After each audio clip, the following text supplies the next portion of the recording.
இன்றைக்கி நம்ம வீடியோவில் என்ன பார்க்க போகிறோம்னா, ஒரு வளைவு நெக்கில் ஒரு சிம்பிளான ஒரு சூப்பரான ஒரு டிசைன் தான் நம்ம பார்க்க போகிறோம். இப்போ எப்பயும் போல் உயர அகலம் எல்லாமே எடுத்து வச்சுருக்கேன். கீழே கேன்வாஸோடு தான் வச்சுருக்கேன். இந்த பாக்ஸில் வந்து இந்த மாதிரி லைட்டாக வளைவாக நம்ம வரைஞ்சிக்கலாம். வரைஞ்சிட்டு இதை நம்ம கட் பண்ணி எடுத்துக்கலாம். நம்ம கேன்வாஸோடு சேர்த்து நம்ம கட் பண்ணும்போது அந்த ஷேப் வந்து நம்மளுக்கு மாறாமல் அப்படியே இருக்கும். அதனால் நம்ம சேர்த்தே அதை கட் பண்ணிக்கலாம். சிம்பிளான டிசைன் வேணும் அப்படின்றவங்களுக்கு இந்த டிசைன் வந்து ஒரு சூப்பரான டிசைனாக தான் இருக்கும். இப்போ கேன்வாஸை அதே மாதிரி இந்த சைடு நம்ம ஒரு 1.5 இன்ச் அளவு வச்சு இந்த பக்கம் நம்ம கட் பண்ணிக்கலாம். இந்த வளைவுலேருந்து 1.5 இன்ச்சு மேலே வரைக்கும் இந்த மாதிரி குறிச்சிட்டு அந்த இடத்துல இன்னொரு வளைவு போட்டுட்டு அதை நம்ம அப்படியே கட் பண்ணி எடுத்துக்கலாம். வீடியோ வந்து ஸ்கிப் பண்ணாமல் பாருங்கள், அப்போ தான் உங்களுக்கு ஈஸியாக புரியும். இதே மாதிரி நிறைய டிசைன் ப்ளவுஸ் வீடியோ இருக்குது. நம்ம சேனலை சப்ஸ்கிரைப் பண்ணி வச்சுட்டீங்க அப்படின்னா ஒவ்வொரு வீடியோஸும் நீங்கள் பார்த்து நிறைய டிசைன் ப்ளவுஸும் நீங்கள் ஈஸியாக பழகிடலாம். இப்போ எப்பயும் போல் நம்ம லைனிங் பீஸையும் வெளி துணியும் ஜாயின் பண்ணிக்கலாம்.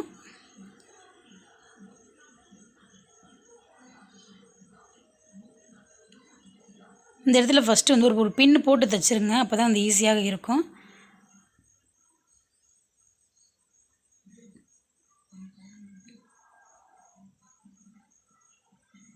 இப்போ எப்பயும் போல் நம்ம வளைவு அடிச்சிட்டோம். இப்போ அதே மாதிரி சைடையும் நம்ம ஜாயின் பண்ணி எடுத்துக்கலாம்.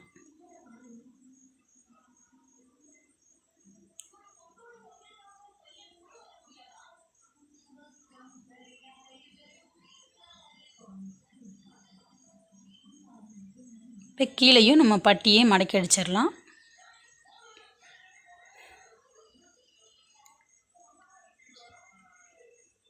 இப்போ எப்பயும் போல் நம்ம டாட் பிடிச்சிட்டு இந்த சைடு நம்ம பிடிச்சிடலாம். இப்போ கழுத்து வந்து ரெடி பண்ணிட்டோம்.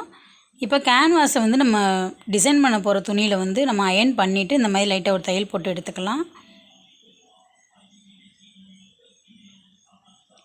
இப்போ அந்த சேஃபுக்கு நம்ம கட் பண்ணி எடுத்துக்கலாம். நீங்கள் டிசைன் ப்ளவுஸ் நிறையா நீங்கள் பழகுனீங்க அப்படின்னா தான் உங்களுக்கு கஸ்டமர் வந்து நிறையா வருவாங்க. ஏன்னா இப்போலாம் சாதா ப்ளவுஸ்லாம் யாருமே போடுறதே இல்லை. டிசைன் சிம்பிளாக இருந்தாலும் ஒரு டிசைன் வச்சு தான் போடுறாங்க. அதனால் நீங்கள் நிறையா டிசைன் ப்ளவுஸ் நீங்கள் கற்றுக்கிட்டீங்க அப்படின்னா ஒரு டிசைன் நீங்கள் கற்றுக்கிட்டிங்கன்னா போதும். அப்போ அதை வச்சு நிறைய டிசைன் ப்ளவுஸ் வந்து நீங்கள் கற்றுக்கலாம். அந்த ஒரு அடிப்படையான ஒரு இது இந்த மாதிரி தான் தைக்கணும் அப்படின்னு நீங்கள் கற்றுக்கிட்டீங்க அப்படின்னா அந்த டிசைனை வந்து நீங்கள் எவ்வளோ பெரிய டிசைனாக இருந்தாலும் அதை பார்த்தோன்னே நம்ம தைக்கிற மாதிரி ஆயிரும். அது சொல்லி கொடுத்து தான் நம்ம தைக்கணும்னா கிடையாது. ஒரு டிசைனை நீங்கள் தைக்க ஆரம்பிச்சிட்டிங்கன்னா உங்களுக்கே ஐடியா தோணிடும், இந்த டிசைன் இதே மாதிரி.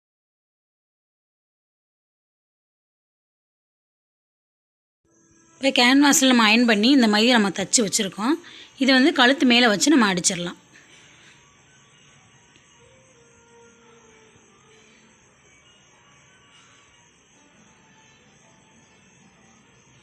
அதே மாதிரி இந்த சைடு நம்ம ஒரு தையல் போட்டு எடுத்துக்கலாம். நம்ம ஏற்கனவே வந்து கேன்வாஸில் வந்து நம்ம இந்த பிசுறு தெரியாமல் நம்ம தைச்சிட்டோம்.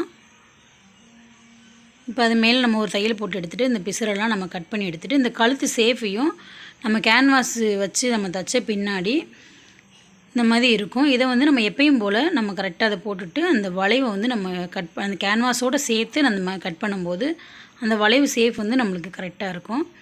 இப்போ கட் பண்ணி எடுத்துக்கலாம். அந்த மாதிரி ஒரு சிம்பிளான ஒரு டிசைன் வந்து நம்ம ரெடி பண்ணிட்டோம். இப்போ இது மேலே வச்சு நம்ம லேஸ் வச்சு நம்ம டிசைன் கொடுக்க போகிறோம்.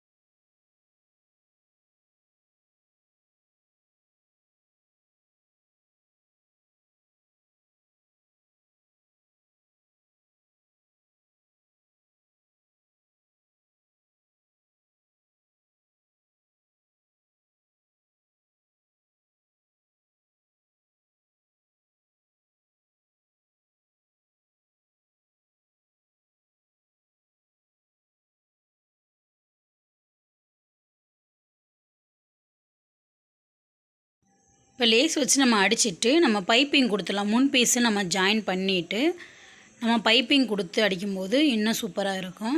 அந்த கலர் வந்து நம்ம ப்ளூ கலருக்கு பிங்க் கலர் கொடுத்து நம்ம அந்த பைப்பிங்கை கொடுக்கும்போது அது ஒரு டிசைனாக நம்மளுக்கு நல்லா தெரியும்.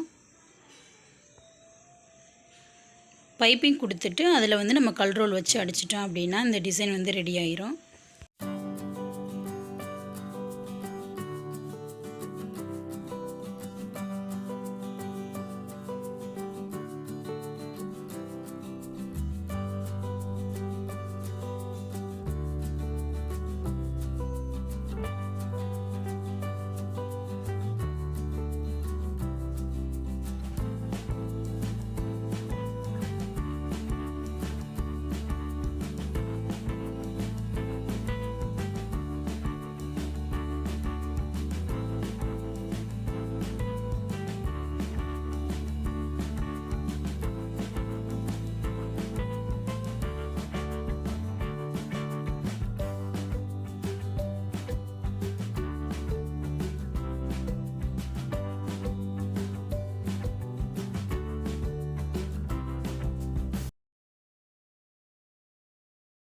பாருங்கள், ஒரு சூப்பரான டிசைன் ப்ளவுஸ் வந்து ரெடி ஆயிடுச்சு சிம்பிளாக.